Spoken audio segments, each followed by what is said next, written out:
할렐루야.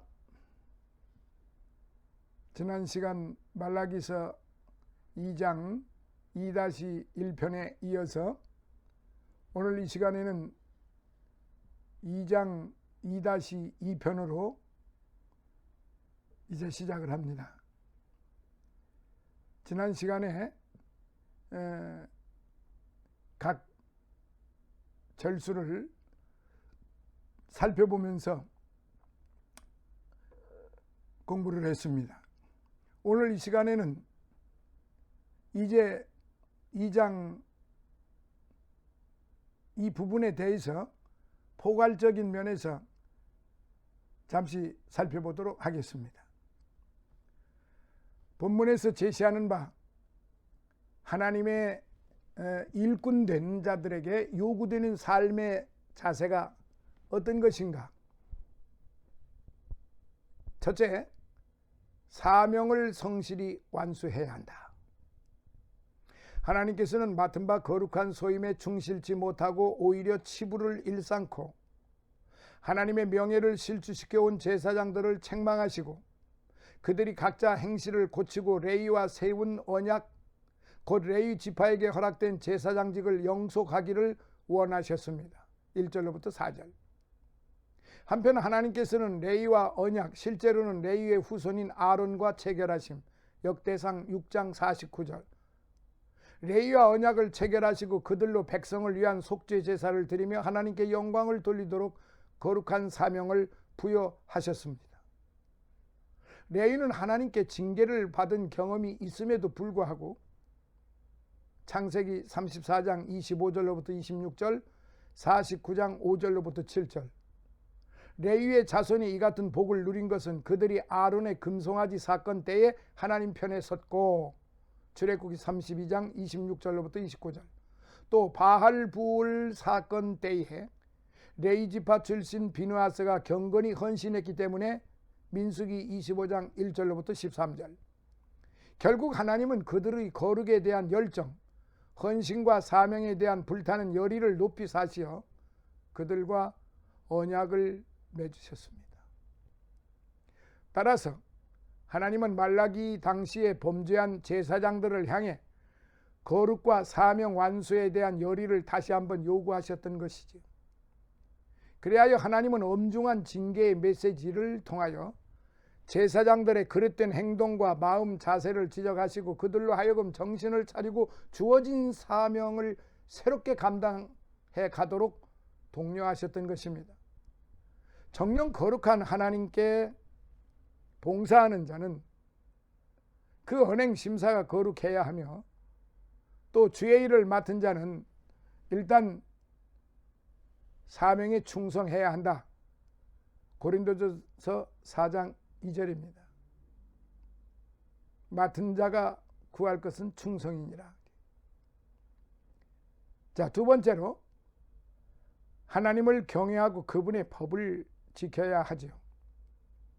제사장들은 하나님의 영광을 보존하고 그분의 거룩한 뜻을 전하고 가르치며 실천하기 위해 부름받은 자들입니다.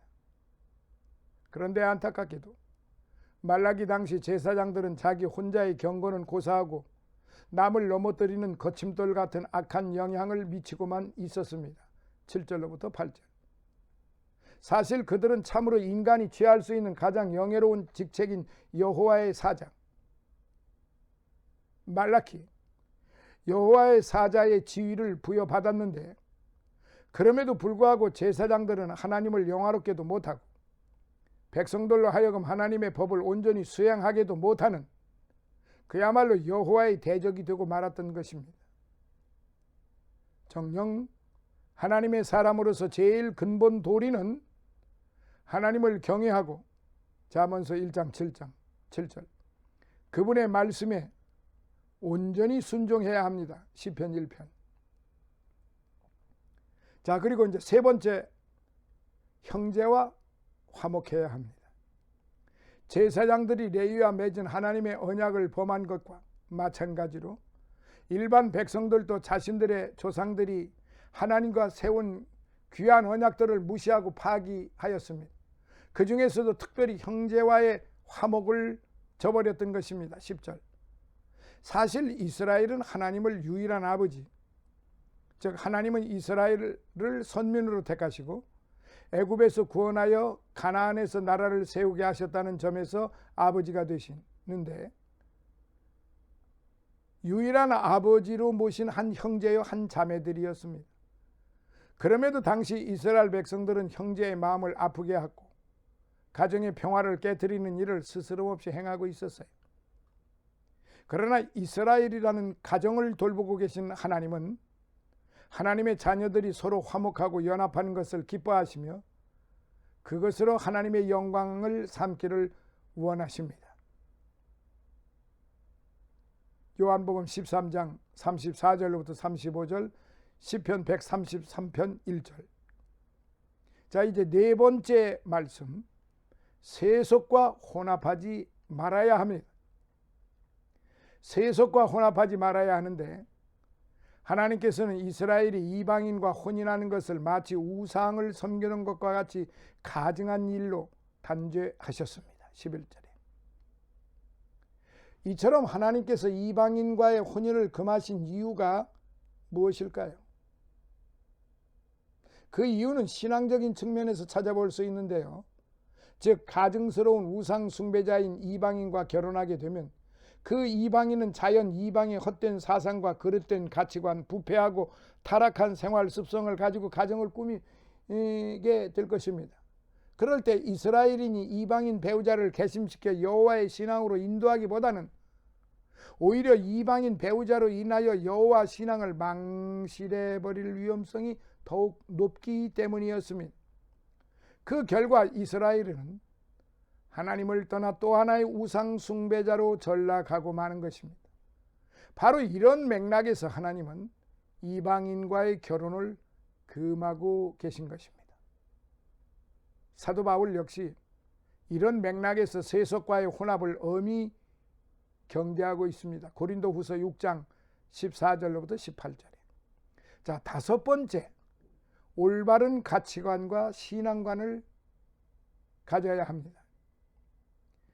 말라기 당시 이스라엘 백성들은 입술로 하나님을 망령되이 일컬고 그분의 공의로운 통치를 의심하는 심각한 죄악의 자리에까지 나갔습니다. 17절에.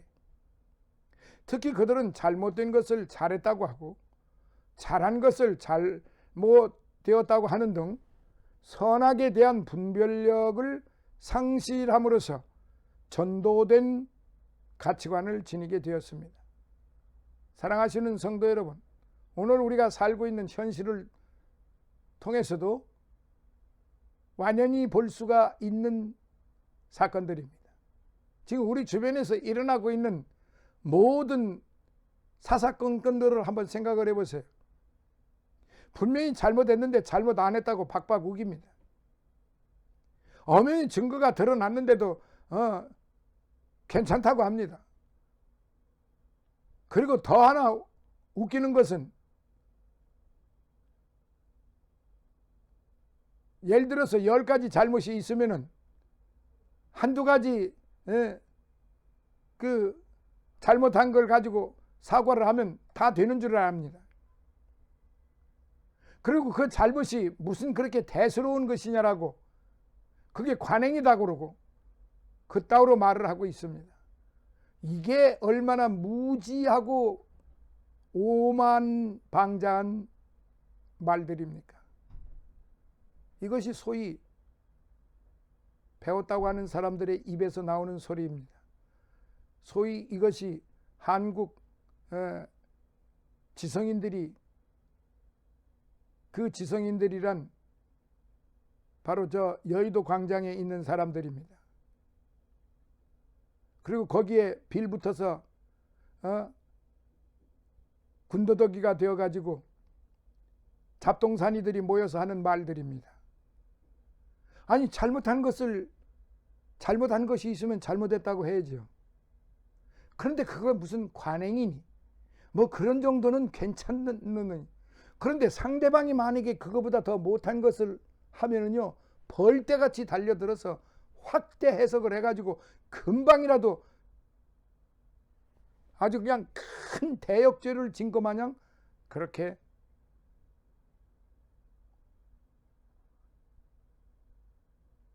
버물럭탕을 만들어 버리고 맙니다. 이게 오늘 우리가 살고 있는 이 시대에 소위 지도자라고 하는 사람들, 그들 속에 빌부터 먹고 사는 기생충들이 하는 말들입니다. 하나님의 말씀은 절대로 그렇게 기록이 되어 있질 않아요. 잘못한 것은 잘못했다고 하는 거예요. 잘못한 것을 잘못하지 않았다고 박박 우기니까 저주를 받는 거고 고난을 받는 것이고 하나님의 징계와 진노를 받게 되는 것입니다. 오늘 현실과 똑같습니다. 참으로 통탄스럽기 그지없습니다. 안타까운 일입니다. 우리 성도들도 주님의 말씀에 비추어서 항상 볼 때 내가 잘못한 것이 있으면 잘못했다고 고백을 해야 됩니다. 그리고 그 잘못에 대해서 회개하고 뉘우치면서 회개하고 돌아서야만 되는 겁니다. 사랑하시는 성도 여러분, 회개라고 하는 게 뭔지 아시지요? 단순히 회개하면은 그 뉘우치는 걸로 사람들은 많이 그렇게 생각을 합니다. 그러나 그렇지 않습니다. 진정한 회개는 돌이켜서 고쳐 행하는 것입니다. 진정한 회개는 말로만 잘못했다고 하는 게 아니라 고쳐 행하는 것입니다. 돌이킬 회, 고칠 개자입니다. 하나님은 바로 말로만 내가 잘못했습니다 하는 걸 원하시는 게 아니고 말로 내가 잘못했다고 고백을 했으면 그 잘못한 것을 다시는 범하지 않도록 그걸 고쳐서 바르게 행동을 해야 되는 것입니다. 그게 진정한 회개입니다. 오늘 우리가 살고 있는 이 시대의 흐름을 우리는 역력히 보면서 가슴이 많이 아픕니다.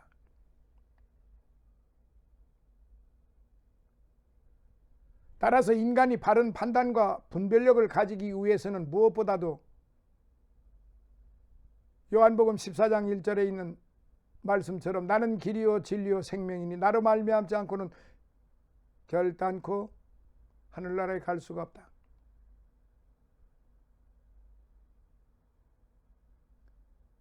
하나님 말씀 앞에 우리는 겸손히 무릎을 꿇을 수 있어야만 됩니다.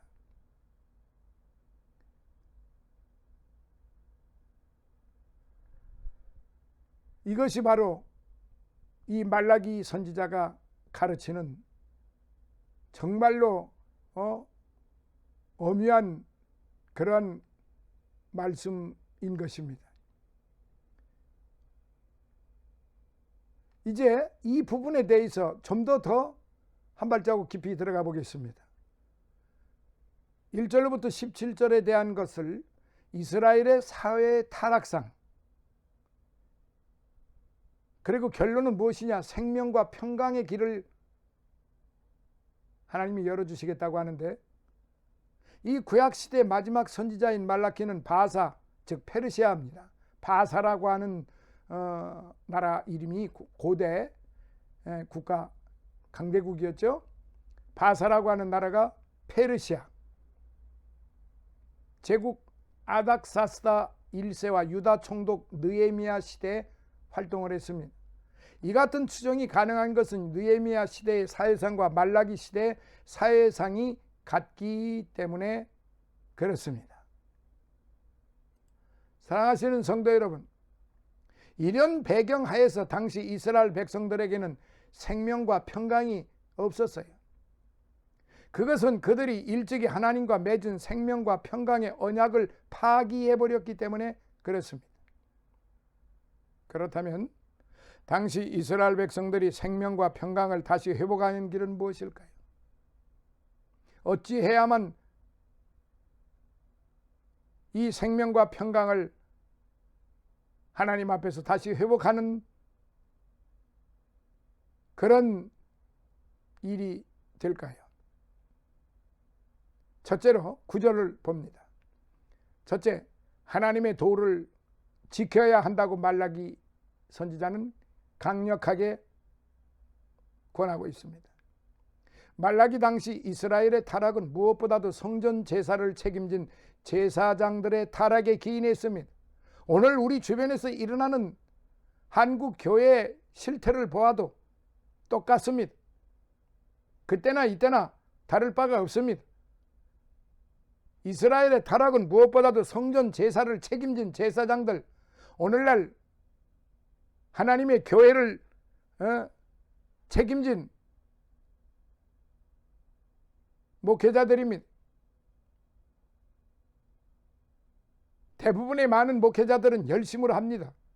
대부분의 많은 목회자들은 생명을 내걸고 오직 하나님의 말씀으로만 오직 순교할 각오를 가지고 열심으로 하고 있습니다. 그런데 그중 몇몇 사람들이, 사실은 이 사람들이 한국 교회를 아주 그냥 진흙탕으로 만들어버리고 있는데, 이런 사람들의 타락에 한국 교회가 그렇게 손가락질을 받게 되는 것입니다. 여기 지금 이스라엘의 타락은 무엇보다도 제가 지금 방금 말씀드린 대로 성전 제사를 책임진 제사장들의 타락이 기인했다고 그랬어요. 그 타락이 얼마나 심했는지 하나님이 그냥 곧 메시아를 보내주실 것 같았는데, 이때를 기점으로 얼마나 많은 시간이 흘렀습니까?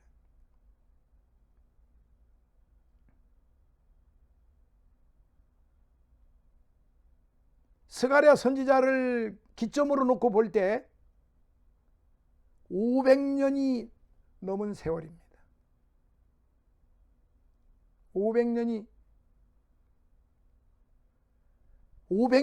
세월이 여러분 그렇게 짧은 세월이 아니잖아요. 이게 다 누구 때문에 그러느냐? 제사장들의 타락으로 인한 것이 크고, 그 제사장들이 잘못 가르치고 제사장들이 바르지 못하니까 백성들도 역시 똑같이 따라가는 겁니다. 그러니까 이것은 뭐 누구누구 책임이라기보다는 이스라엘의 책임입니다. 이스라엘 백성들의 책임이다 이 말이에요. 그들은 자기네들의 조상인 레위와 하나님 간에 맺은 언약을 소중히 여겨야만 했습니다. 그 언약을 지키도록 힘써야만 옳았습니다. 그 언약의 내용은 곧 모세 율법에 기록된 바 제사장들의 행할 바 거룩한 규례였습니다. 그리고 그 언약의 성격은요 곧 생명과 평강이었습니다.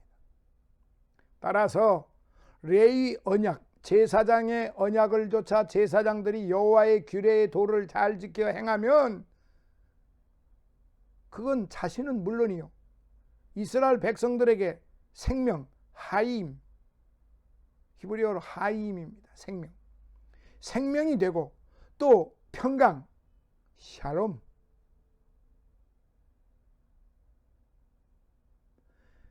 그러니까 하임과 샬롬이 되는 거예요.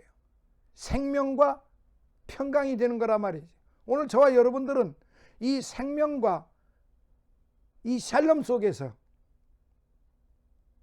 살아가고 있는 것입니다. 그런데 이 하임과 샬롬을 하지 않는다고 하면은 결국은 무엇이 되겠습니까? 정반대가 되어버리겠죠. 지옥 같은 삶이 되어버리겠죠. 전쟁으로 인해서 멸망이 되고 수많은 사람이 죽어가고 수많은 사람이 부상을 당하고 수많은 사람이 포로로 끌려가고 수많은 사람이 치욕을 당하고 500년 동안 그렇게 봤어요. 결국은 말을 듣지 않으니까 AD 70년에 하나님은 진노의 불을 내리시지 않았습니까? 하나님은 진노의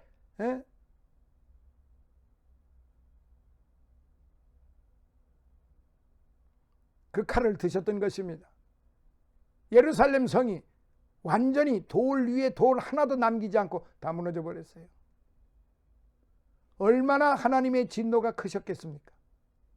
그렇게도 말씀하셨건만, 그렇게도 내 말을 들으라, 내 말을 들으라, 내 말을 들으라, 내 말을 들으라, 내 말을 들으라, 내 말을 들으라, 내 말을 들으라, 그렇게도 말씀을 하셨어요. 500년뿐만이 아니죠. 제가 지금 말씀드리는 건 스가랴 선지자 시대로부터 지금 500년 정도를 말씀드리는 거예요. 이렇게 목이 곧은 지렁이와 같은 이 뱀 같은 이스라엘 백성들을 하나님이 왜 안 버리시었습니까? 하나님은 공의의 하나님이요 언약의 하나님이요 약속을 이루시는 하나님이십니다. 하나님이 창조주이시기 때문에, 하나님이 선택한 주권적으로 선택한 선민이기 때문에 하나님은 이 백성들을 끝까지 회개하고 바른 길로 가라고 그렇게 내 말이다 끊임없이 말씀을 하신 것입니다. 오늘날도 마찬가지입니다. 오늘날도 주의 종의 입을 통해서 끊임없이 말씀이 전파되고 있습니다. 이것은 하나님의 말씀입니다. 제가 말씀드린다고 해서 제 말이 아니고 제가 전하는 이 말씀이 하나님의 말씀이다 이 말입니다.